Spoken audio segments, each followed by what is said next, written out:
Assalamualaikum warahmatullahi wabarakatuh. Perkenalkan, nama saya Wahdania dan teman saya yang bernama Fitri.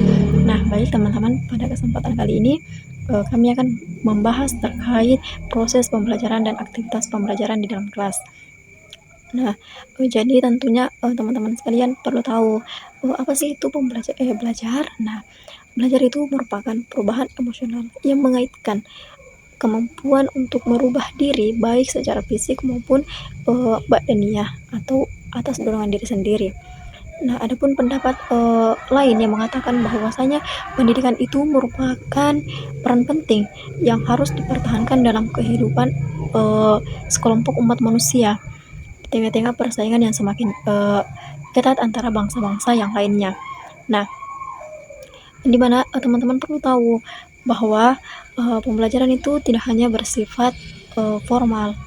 Pembelajaran itu juga bisa bersifat non formal. Nah, yang dimana sih yang dapat dikatakan sebagai pembelajaran formal maupun non formal. Nah, pembelajaran non formal di sini kita bisa lihat di mana aktivitas pembelajaran itu dilakukan dalam kelas, atau bisa dibilang pembelajaran itu dilakukan apabila ada proses kegiatan belajar mengajar antara guru maupun peserta didik. Nah, sedangkan proses pembelajaran non formal itu bisa dikatakan sebagai di mana individu itu mencari ilmu atau mencari pengetahuan sendiri, baik melalui koran ataupun searching melalui smartphone. Nah, selanjutnya ada materi terkait etika guru dalam pembelajaran. Nah, etika guru dalam pembelajaran ini memiliki beberapa kaitan yang dimana tanggung jawab seorang guru dalam berperilaku moral maupun berperilaku profesional. Nah, di mana juga etika guru dalam pembelajaran itu menjadi panutan bagi siswa, menghormati norma sosial maupun budaya. Nah, ada tiga etika tersebut di dalam pembelajaran sangat penting bagi peserta didik.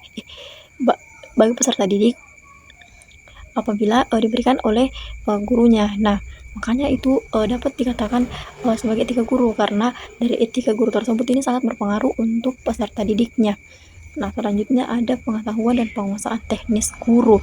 Nah, ada tiga penguasaan teknis guru di sini. Yang pertama ada kompetensi profesional. Nah, yang kedua ada kompetensi pedagogik. Nah, yang ketiga ada kompetensi sosial dan kepribadian. Nah, kompetensi profesional di sini yang dimana terkait dari materi. Nah, jadi teman-teman sekalian, mengapa penting terkait materi yang disampaikan seorang guru? Seorang guru harus merasa bahwa materi yang disampaikan ini betul-betul sudah matang, dia sudah memahami sebelumnya. Nah, selanjutnya itu ada kompetensi pedagogik. Nah, yang dimana seorang guru ini harus memahami karakter siswanya.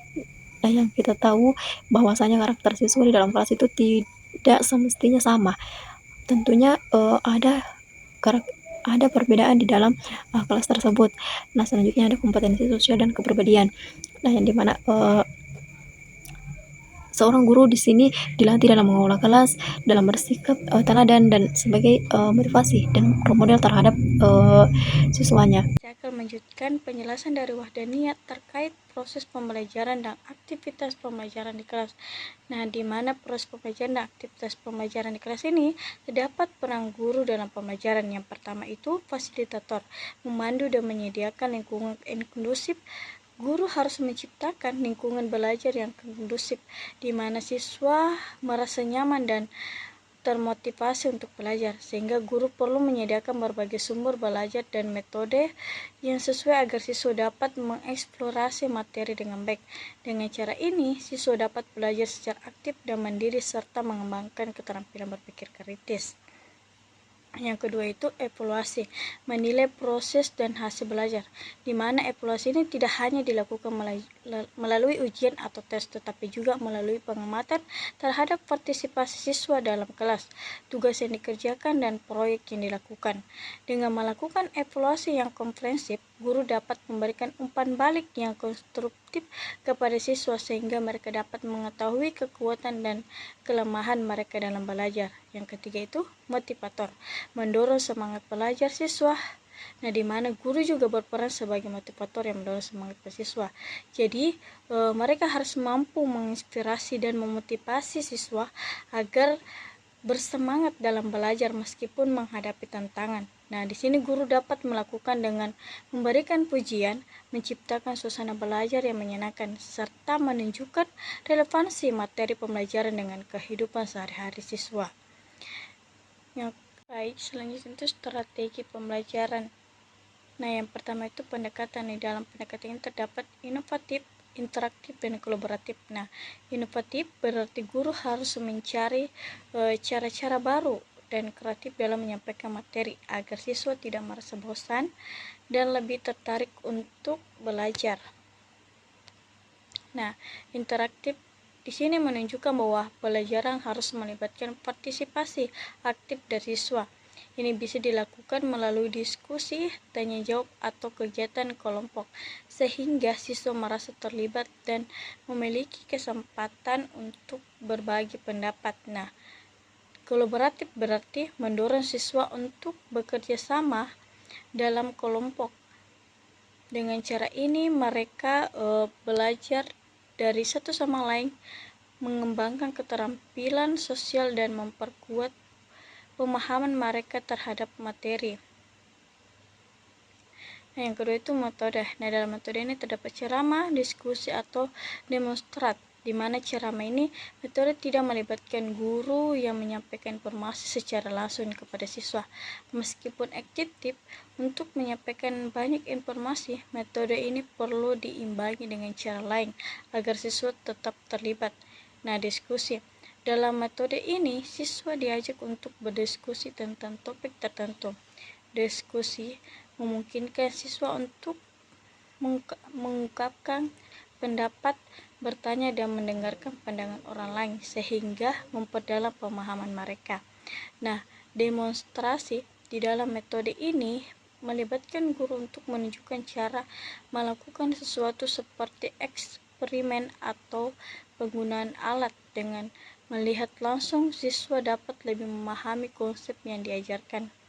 Nah, yang ketiga itu evaluasi. Nah, dalam evaluasi ini terdapat umpan balik untuk perbaikan. Nah, umpan balik ini membantu siswa mengetahui sejauh mana mereka memahami materi dan di mana mereka perlu memperbaiki diri. Nah, evaluasi tidak hanya dilakukan di akhir pembelajaran, tapi juga selama proses belajar, sehingga siswa dapat terus memperbaiki diri dan guru dapat menyesuaikan strategi pembelajaran sesuai kebutuhan siswa. Nah, selanjutnya itu strategi inovatif. Nah, terdapat student entering learning.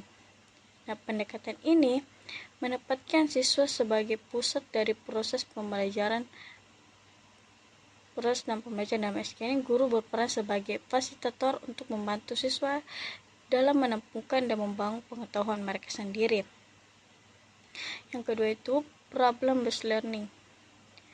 Nah, PBL adalah metode pembelajaran yang berfokus pada penyelesaian masalah nyata. Dalam pendekatan ini, siswa dihadapkan pada situasi atau masalah yang kompleks dan harus bekerja sama untuk mencari solusi.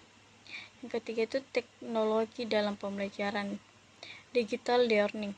Nah, penggunaan teknologi dalam pembelajaran semakin penting di era digital saat ini.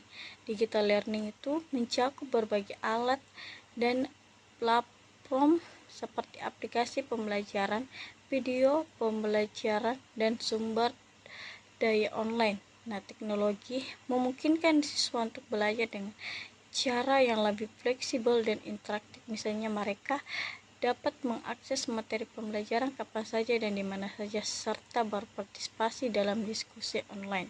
Baik teman-teman, itulah tadi sedikit penjelasan dari kami terkait proses pembelajaran dan aktivitas pembelajaran di dalam kelas. Semoga teman-teman semua bisa memahami apa yang kami jelaskan. Untuk itu kami meminta maaf apabila ada kesalahan. Wassalamualaikum warahmatullahi wabarakatuh.